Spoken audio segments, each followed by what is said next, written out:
எங்களோடு நிற்பதில் ஆண்டவருக்கு நன்றி செலுத்துகிறேன். அன்பு ஐயா சொன்ன மாதிரி அவர் நம்மளை என்ன பண்ணணும், சப்போர்ட்டிவாக இருக்கணும். சாரம் கொடுத்து இந்த பில்டிங்கை சாரம் கொடுத்து தாங்கணும். அதாவது மெட்ரோ ரயில் போடுறாங்க, மெட்ரோ ரயில் போடுற பில்டிங் பக்கத்தில் கீழே 200 அடி தோண்டியிருக்காங்க. பக்கத்தில் இருக்க பில்டிங்லாம் உள்ளே விழுந்துடும்.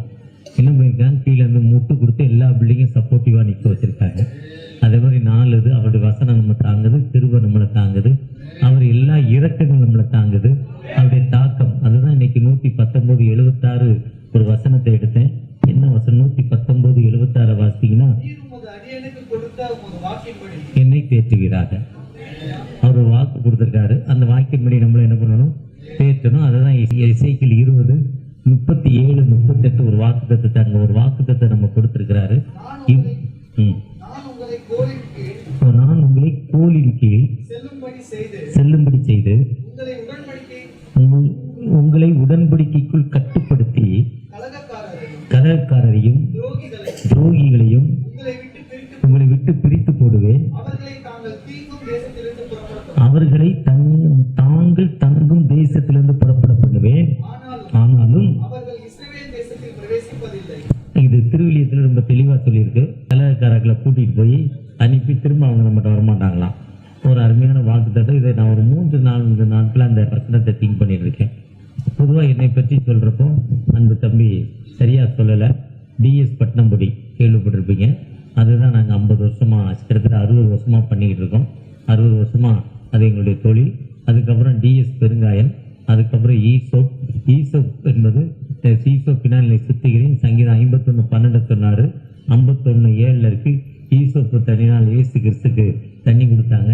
ஈசோப்பினால் சுத்திகிறீங்கன்னு சொல்லப்படுது. அந்த ஈசோப்புங்கிற ஒரு detergent soap, detergent liquid, detergent powder. Liquid பவுடர்லாம் ரொம்ப நல்லாயிருக்கும். அது லேட்டஸ்ட்டாக அந்த மூக்குப்பொடியை மாற்றணுங்கிறதுக்கு அந்த பெருங்காயம் இதெல்லாம் கொண்டு வந்திருக்கிறோம்.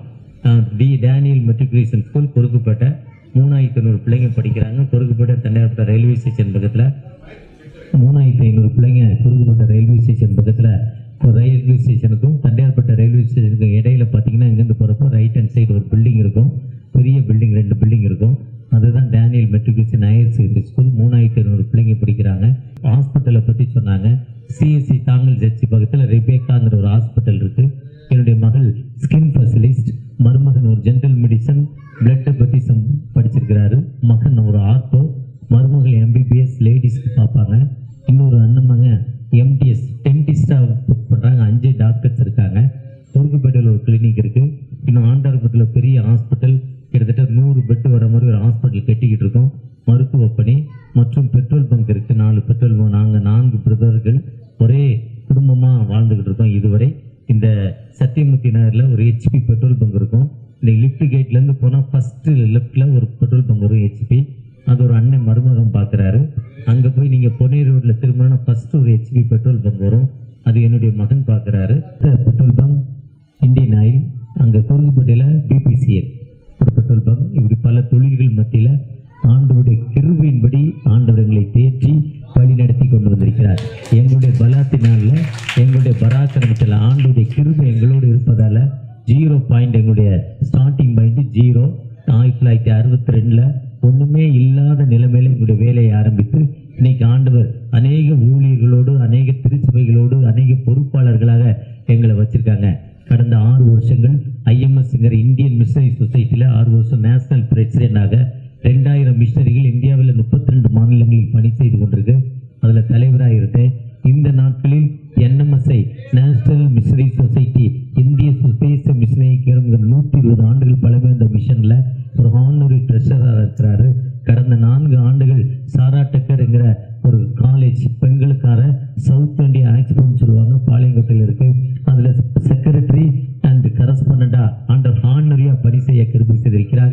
இதே மாதிரி அநேக ஊழியர்களோடு, அநேக ஹாஸ்டல்ஸோடு நல்ல ஒரு தொடர்பை கொடுத்திருக்கிறார். ஒருவேளை இன்னைக்கு நீங்கள் என்ன தொடர்புனா, அவருக்கு நான் எத்தனை மணிக்கு ஃபோன் பண்ணேன்? 7:45 6:50 ஃபோன் பண்ணேன். எனக்கு தாங்கள் வந்திருக்கோம், ஃபோன் பண்ணேன். ஐயா வாங்கன்னாரு. இப்படி எந்த திருச்சபைக்கும், எந்த ஊருக்கு, இந்தியாவுக்குள்ள எந்த இடத்துக்கு போனாலும் எந்த திருச்சபைக்கு போகக்கூடிய ஒரு வேல்யூவை ஆண்டவர் தந்திருக்கிறார். அது ஆண்டவருடைய கிருபை. அதுக்கு காரணம் உங்களை போல அநேக விசுவாசிகளுடைய ஜெபம்.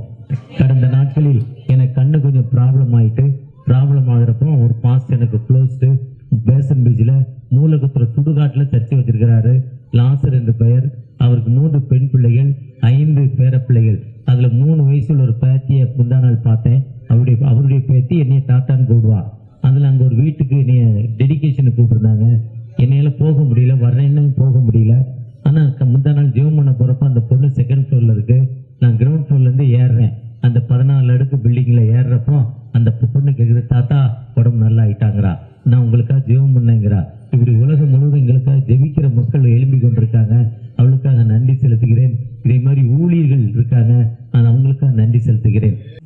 அல்லேலூயா ஆனந்தமே, அல்லேலூயா ஆனந்தமே, அல்லேலூயா ஆனந்தமே, அல்லேலூயா ஆனந்தமே. உன்னத மறைவில் வல்லவ நிழலில் என்றும் தங்கவே, உன்னத மறைவில் வல்லவ நிழலில் என்றும் தங்கவே.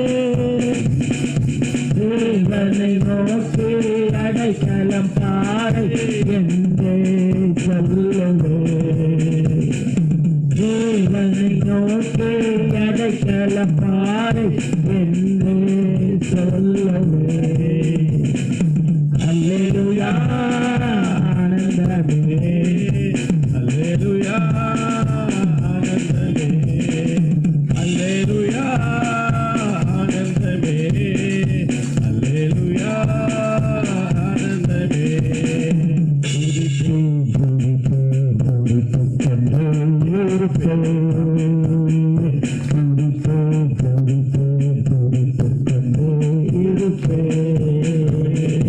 இந்த நாளில் கொடுக்கப்பட்ட அந்த வாக்குத்தத்தம் என்னன்னா, நான் உங்களை என் கோலின் கீழ் செல்லும்படி செய்து உங்களை உடன்படிக்கைக்கு கட்டுக்குட்படுத்தி கலகக்காரரையும் துரோகிகளையும் உங்களை விரித்து பிரித்து போடுவேன். அவர்களை தாங்கள் தங்கும் தேசத்திலிருந்து புறப்பட பண்ணுவேன். ஆனாலும் அவர்கள் இஸ்ரவேல் தேசத்தில் பிரவேசிப்பதில்லை. அப்பொழுது நான் கர்த்தர் என்று அறிந்து கொள்வார்கள். இதை நான் ஒரு 4 நாளாக வாசித்தேன். எனக்கு 4 நாள் 5 நாள் அதனுடைய அடிப்படை வசனம் எனக்கு புரியல. நேற்று ஒரு இடத்துல, முந்தா நாள் ஒரு இடத்துல, வேலூர் தாண்டி சித்தூர் மாவட்டத்தில் ஒரு இடத்துல இந்த வார்த்தையை எடுத்து பிரசங்கம் பண்ணுறப்போ இவனுடைய வெளிப்படுத்தினார் ஆண்டவர். இந்த வார்த்தையோட தன்மை எனக்கு வெளிப்படுத்தினார். நானும் 3 நாளாக இதை வாசித்தேன். திருவள்ளுவர் வாசித்தேன், இங்கிலீஷில் வாசித்தேன். எனக்கு புரியல. அங்கே இது ஒரு மெசேஜில் எனக்கு ஆண்டவர் இதை வெளிப்படுத்தினார். அவங்களுக்கு கீழே இந்த மெசேஜை நான் பேசினேன். எப்படின்னா, ஒரு நல்ல ஒரு அருமையான ஒரு சகோதரர் கோயிலுக்கு சர்ச்சுக்கு ஒழுங்காக வர்றவர், ஒழுங்காக சர்ச்சுக்கு வந்து சர்ச்சு பாஸ்டர்ஸோடு நல்ல ஒருங்கிணைப்பு. ஒரு நாள் ஒரு கடை ஆரம்பித்தார். கடையை பாஸ்டர் போய் ஜெபம் பண்ணார். கடையில் நல்ல பிஸ்னஸ் கொஞ்சம் கொஞ்சமாக கூடிச்சு. அந்த பிஸ்னஸ் கொஞ்சம் கொஞ்சமாக கூட போய் என்னாச்சுன்னா, சர்ச்சுக்கு வர முடியாத சூழ்நிலை. ஏன்னா அது சண்டே தான் மார்க்கெட்டு. சண்டே முன்னே கடை வியாபாரம் போயிடும். அதனால் சண்டே என்ன பண்ண முடியாது, கடையை மூட முடியாது. கடையை சண்டே மூடலை. சண்டே மூடாமல் கடையிலே உட்காந்துட்டாரு. சர்ச்சில் இருக்க பாஸ்டர் போய் பார்த்தாரு. பாஸ்டர் போய் பார்க்குறப்போ, வந்துடுறையா வர்றையா, நான் தான் காணிக்கெல்லாம் உங்களுக்கு அனுப்பிடுறேனே, தசம பாகெல்லாம் உங்களுக்கு அனுப்பிடுறேனே. நீங்கள் கேரளில் உண்டு சிஸ்டர் ஜெபத்தில் சொன்னாங்க, இது விசேஷத்து ஒரு மாதம். என்ன விசேஷத்துனா, எல்லா மாதத்தோட 3 மடங்கு 4 மடங்கு செலவு அதிகார மாதம். லோக்கல் கேரல் ரவுண்டு, தெரிஞ்ச pastor carol round, mission carol round, என் நண்பர்களுக்கு ட்ரெஸ்ஸு, அம்மா அப்பாவுக்கு ட்ரெஸ்ஸு, ஸ்வீட்டு, பக்கத்து வீட்டுக்கு பிரியாணி. லோக்கலை விட 3 மடங்கு 4 மடங்கு அதிகமான செலவாகிற மாதம் இது. இதுதான் பண்டிகை நமக்கு. இப்படி பண்டிகைன்னு சொன்னாங்க. அவர் சொன்னார், இதுக்கெல்லாம் நான் உங்களுக்கு காணிக்க கொடுத்துட்றேனே, அப்புறம் ஏன் நான் வந்துடுறேன், சர்ச்சுக்கு வரையா, பிஸ்னஸ் பாருங்க, கேப்பில் சாப்பிட முடியல, யூரின் போகாமல் ஸ்டோன் வருது, என்னால் இப்படிலாம் இருக்கிறேன், குளிக்க முடியல, தூங்க முடியல, அப்படி பிஸ்னஸ் இருக்குன்னு சொன்னார். மாஸ்டர் ஜெபம் பண்ணாங்க, மூப்பர்கள் ஜெபம் பண்ணாங்க. அவர் வரல. ஒரு நாள் அவர் மகனுக்கு ஒரு பலவீனப்பட்டார். இங்கே இந்த ஆகாஷ்லேயோ இல்லைன்னா அது ஆகாஷுக்கு அங்கே சத்தியமூர்த்தி டாக்டர் வச்சுருக்காரு, என்ன ஹாஸ்பிட்டல், சுக ஹாஸ்பிட்டலு, அதுலேயும் அட்மிட் பண்ணார். நிறைய செலவாச்சு, லேக்ஸ் கணக்காக செலவாச்சு. மருத்துவர்கள் கைவிட்டுட்டாங்க.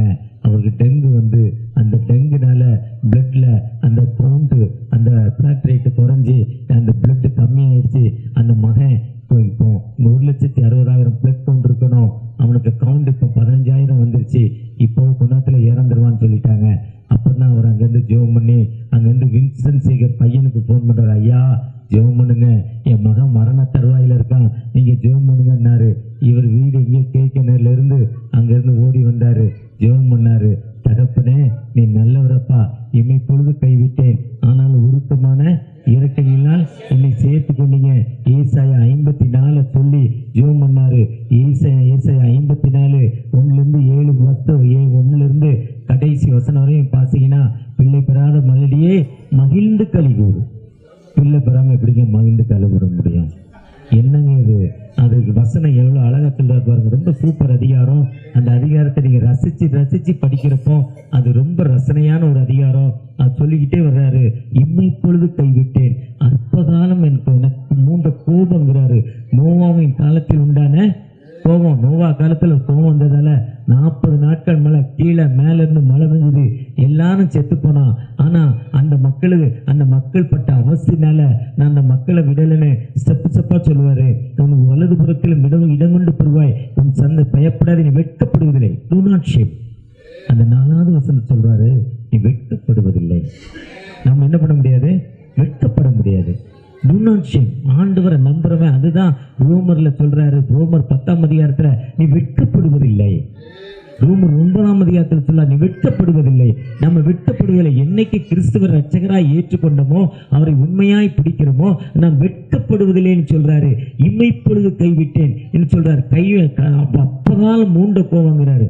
54 மலைகள் விலகலாம், பர்வதங்கள் விலகலாம், என் சமாதானத்தின் உடன்படிக்கை. ஏன்னா அவரு ஏசாயா 9:6 அமைதி நரசராக இந்த உலகத்தில் வந்துட்டார். அமைதி நரசருங்க. நமக்கு ஒரு பாலகன் பிறந்தார், நமக்கு ஒரு குமாரன் கொடுத்தார். கர்த்தர் தோல்விக்கு நாமும் அதிசயான ஒரு ஆலோசனை கர்த்தா, வல்லமையுள்ள தேவன், நித்திய பிதா.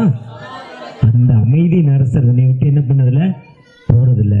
உனக்கு விரோதமாய் உருவாக்கப்படும் எந்தவித ஆயுதமும், ஐயா இவர் கோயிலுக்கு வரல, அதனால உங்க மேல கோவம் வந்துருச்சு, இன்னும் மனம் மாறிட்டாரு, இவருக்கு ஒரு ஜெபம் பண்றேன், தயவு செஞ்சு அந்த பிள்ளைய தொட்டு விடுதலை கொடுங்கய்யான்னு அந்த பாசு ஜெபம் பண்ணாரு.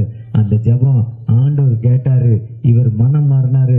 ஞாயிற்றுக்கிழமை சட்டை போட்டுட்டு கோயிலுக்கு வந்துடுறேயான்னாரு. என் பிள்ளைக்கு வாழ்வு கிடைக்கனாரு. அந்த வாழ்வு கிடைச்சது.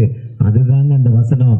என் நோக்காவை மேல வைக்கிற. நோக்கானா நுகத்தடி என்று பெயர். நுகத்தடினா மாட்டுக்கு மேல 2 மாடு இல்ல 1 மாடோ, இந்த பக்கம் ஒரு மாடு, நடுவில் ஒரு கம்பு, இதுக்கு இடையில இப்படி ஒரு கம்பு இருக்கும். இது மண்டி மேல இருக்கும், இது மாட்டு மேல இருக்கும். இது நோக்கான்னு பேரு, இல்ல நுகத்தடின்னு பேரு. இதை தூக்கி வச்சா அதை ஒண்ணுமே பண்ணாது. மாட்டு கழுத்துல வச்சோன்னே மாடு அதை இழுத்துக்கிட்டே போவோம், கழுத்தை விட்டு வெளியே போகாது. இதே மாதிரி அந்த கோலின் கீழ் நான் உங்களுக்கு உட்படுத்திட்டேன். ஏன்னா என் கட்டளை நீங்க கடைபிடிங்க. என் கட்டளை நீ கடைபிடினா இஸ்ரவேலை கேள், உன் தேவனாய கர்த்தர் ஒருவரே, அவர் என்று உனக்கு வேறே தேவர்கள் உண்டாயிருக்க வேண்டாம். மேலே வானத்திலும் கீழே பூமியிலும் அவருக்கு சொருமான ஒரு சொருபனுக்கு ஒரு அது சொல்றாரு. ஓய்வு நாளை, ஏன்னா ஆண்டவர் ஓய்வு நாளை படைச்சு பரிசுத்தப்படுத்தி ஓய்ந்திருந்தார். ஆதியாகமம் 2ஆம் அதிகாரத்துல. ஞாயிற்றுக்கிழமை எங்க வந்துடணும்? சர்ச்சுக்குள்ள. நாங்களாம் இந்த பிராக்டிக்கலா எங்க அனுபவத்துல பார்த்துருக்குறோம். ரொம்ப பிசினஸ் டைட் ஆட்டிருப்போம். பார்த்தீங்கன்னா நேற்று மழை, ஒரு வேலையும் செய்ய முடியல. இன்னைக்கு வேலை வைக்கலாம், ஆனால் சண்டே என்ன பண்ண மாட்டோம்? லீவு தான். சண்டேனா சர்ச்சு, மினிஸ்ட்ரி, வில்லேஜ் மினிஸ்ட்ரி, இதை முடிச்சுட்டு டைம் கிடைக்கிறப்ப 1 hour 2 hours தூக்கம். இதுதான் மினிஸ்ட்ரி. என்னைக்கு ஆண்டோடைய கட்டளையை கடைபிடிக்கிறோமோ அதுதான் ஒரு கோலின் கீழே நம்மளை உட்படுத்துறாரு. அதுதான் கட்டளைகள், நம்ம கொடுக்கப்பட்டளை. அடுத்த கட்டளை என்ன சொல்றாரு? அது நம்ம 10 கட்டளை வாசிக்க நேரம் இருக்காது என்பதற்காக இதை ஷார்ட் மெசேஜா SMS ஆகிட்டாரு. அந்த காலத்துல 2000 வருஷத்துக்கு முன்னாடி இயேசு கிறிஸ்து மெசேஜ் ஆகிட்டாரு. ஏன்னா படிக்க முடியாது. அன்னைக்கு செல்லு வந்துடும், ஸ்மார்ட் போன் வந்துடும். SMS அப்போ அன்பும் பாசம் நிறைந்த அம்மா அப்பா அவர்களுக்கு நான் நலம், நீங்கள் நலமா, பக்கத்து ஊர்ல அண்ணன் நலமா, அதெல்லாம் இல்லை. இப்போ I want 10,000 rupees please urgent. அவ்வளவுதான், முடிஞ்சு போச்சு. அதைத்தான் சொல்ல, உன்னிடத்தில் அன்பு கூறுவதோல ஷார்ட்டா முடிச்சார். முழு இதயத்தோடும், முழு ஆத்மாவோடும், முழு பலத்தோடும். என்னைக்கு நம்ம ஆண்டவத்தை அன்பு கூறுறோமா, ஆண்டவர்னா வந்தோம், ஒரு பைபிள் வாசித்தோம், ஒரு பாட்டு படித்தோம், 1 மணி நேரம் ஒர்க்ஷிப் பண்ணோம், 1 மணி நேரம் 2 மெசேஜ் கேட்டோம், அவர் ஒரு 4 பாயிண்ட், நான் ஒரு 4 பாயிண்ட். சரி, வீட்டில் போய் கறி மீன் சாப்பிட்டு தூங்குறது இல்லை. நீ எத்தனை மெசேஜ் சாப்பிட்டாலும் எவ்வளோ ஒர்க்ஷிப் பண்ணாலும் பரலோகத்துக்கு போக மாட்டேன். நான் சொல்லலை, பைபிள் சொல்லுது. இன்னைக்கு 4வது மெசேஜ், இன்னும் 2 மெசேஜ் இருக்கு எனக்கு. ஒன்று டக்கர் சர்ச்சு பிராட்வேல, இன்னொரு பெண்டிகா சர்ச்சு, அது ஒரு ஆண்டு விழா. 7-7:30 மணிக்கு போனோம். ஒரு பயங்கரமான ஸ்லம் ஏரியா. எத்தனை சர்ச்சுக்கு போனாலும் எனக்கு டிக்கெட்டு பரலோகத்துக்கு கிடைக்கான்னு தெரியாது. எப்போ கிடைக்குன்னா, உன்னிடத்தில் அன்பு கூறுவதில் நம்ம லவ் டு அனதர் நெய்பர். எனக்கு இருக்கிற அந்த இதை யாருக்காக நான் கொடுக்குறேன்னா, அதுதான் வின்சென்ட் சேரையா அந்த பின்தங்கின மக்களுக்கு உதவி செய்கிறேன். அங்கே படித்த பையன் ஒருத்தன் இன்னைக்கு கெசட்டட் நான் போய் சேர்த்தேன். அப்பா இறந்துட்டாரு, சித்தி கவனிக்கல. செத்தவுடனே எங்கள் சர்ச்சு பாஸ்டர் வந்து சொன்னார். ஒன்று அப்போ தான் எனக்கு வின்சென்ட் சேகர் அறிமுகம். யார் மூலம் அறிமுகம் பண்ணார் எனக்கு எப்படி அறிமுகம்? 28 வருஷம் ஆச்சு. உடனே ஃபோன் பண்ணி சொன்னேன், ஏன் அனுப்பி விடுங்கன்னார். அந்த பையன் அங்கே படிக்க வச்சு, அவங்க காலேஜில் படிக்க வச்சு அந்த பையன் பேருந்து இல்லைங்க, சொந்தக்கார பையன். ஆனால் இன்னைக்கு நல்ல நிலைமையில் இருக்கிறான். இதுதான் அன்பு, இதுதான் லவ். நீ கிறிஸ்துமஸ் காலத்தில் அந்த அம்மா சொன்ன மாதிரி எத்தனை பேருக்கு உணவு கொடுக்குறோம், எத்தனை பேருக்கு ட்ரெஸ் கொடுக்குறோம், எத்தனை பேருக்கு ஃபீஸ் கட்டுறோம். இதை நினச்சி நம்ம அன்போடு கடந்து போகிறப்போம். அதுதான் ஆண்டவர் கொடுத்த கட்டளை. அந்த நுகத்தை நீங்கள் வச்சுட்டு போங்க. உனக்கு விரோதமாய் ஒருவரும் எதிர்த்திருப்பதில்லை. உனக்கு ஒரு வழியாய் முன்னால் வருவான், 7 வழியாய் ஓடி போவான். உன் வாய்ப்பவை பசிக்கிற தொட்டி ஆசீர்வதிக்கப்பட்டும். நீ போகையிலும் ஆசீர்வதிக்கப்பட்டிருப்பாய், வருகையிலும் ஆசீர்வதிக்கப்பட்டுவாய். உபாகம் 28:7 அனைத்து ஆசீர்வாத ஆண்டவர் உனக்கு தரும் ஆண்டவர். அந்த ஆண்டவர் நம்மோடு இருக்கும் ஆண்டவர். அந்த ஆண்டவரை நோக்கி அந்த கட்டளை, அந்த நுகத்தை நீங்க ஏற்றுக்கொள்றப்போ ஆண்டவரை ஆசீர்வதிப்பார். புது எண்ணெயால் புது பலத்தா புதிய கிருபை புது காவியா நீரப்பினிதம் நூதன சாலமில் சேர்த்திடுவே நீரப்பினிதம் நடப்புகிறே நூதன சாலமில் சேர்த்திடுவே உன் பாதம் பணிந்தேன்.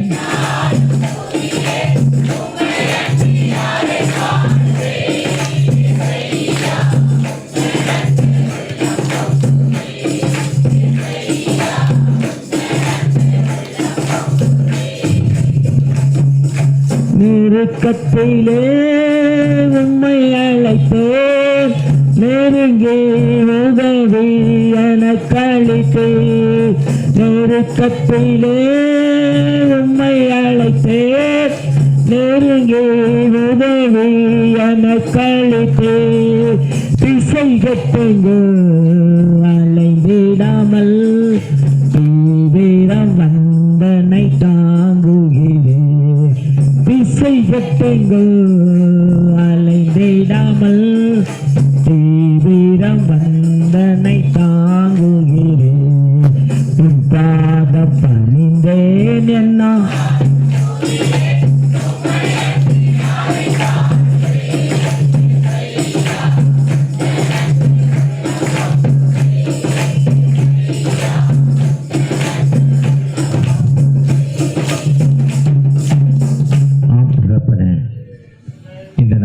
இந்த ஆராதனையில் இருக்கிற அன்பு பிள்ளைகளையும் ஒரு கரத்தில் தருகிறோம் தகப்பனே. நீர் உங்க கிருபையினால் எங்களை தாங்கி இருக்கீங்க, உங்களுடைய வசனத்தினால் தாங்கி இருக்கீங்க, உங்களுடைய இரக்கத்தினால் எங்களை தாங்கி இருக்கீங்கப்பா.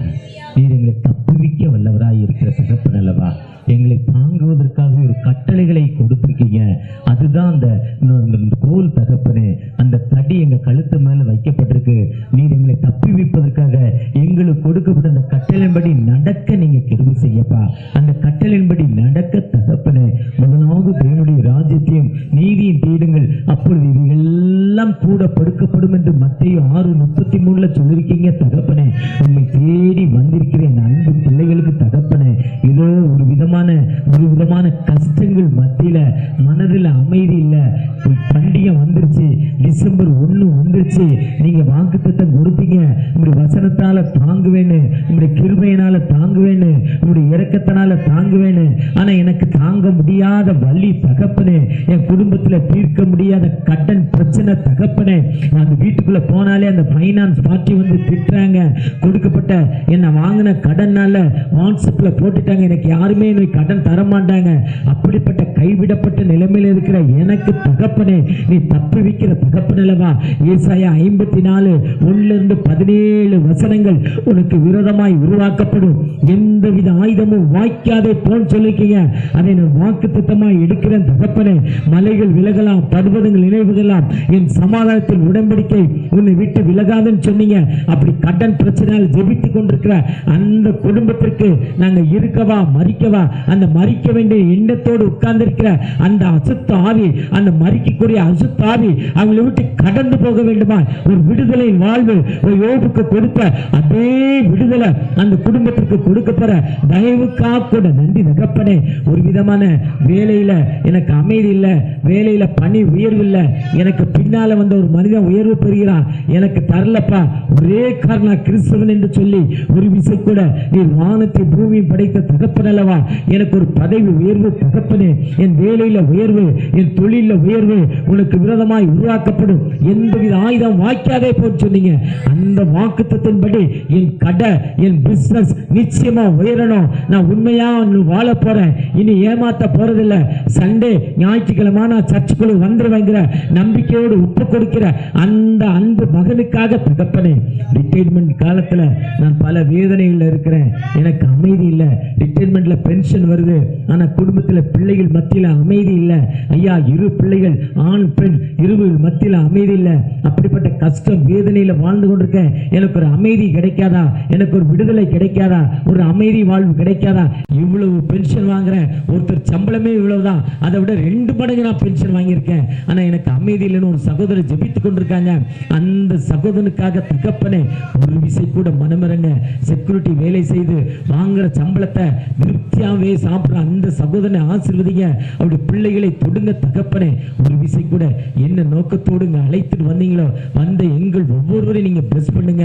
எங்கள் ஒவ்வொருவருடைய பிரச்சனை வரட்டும், உங்களுடைய கிருபையின் கரம் வரட்டும், உங்களுடைய இரக்கமுள்ள கரட்டும் வரட்டும் தகப்பனே. ஒரு விசை கூட எங்களை பிளஸ் பண்ணுங்க, நீங்க ஆசீர்வதிங்க.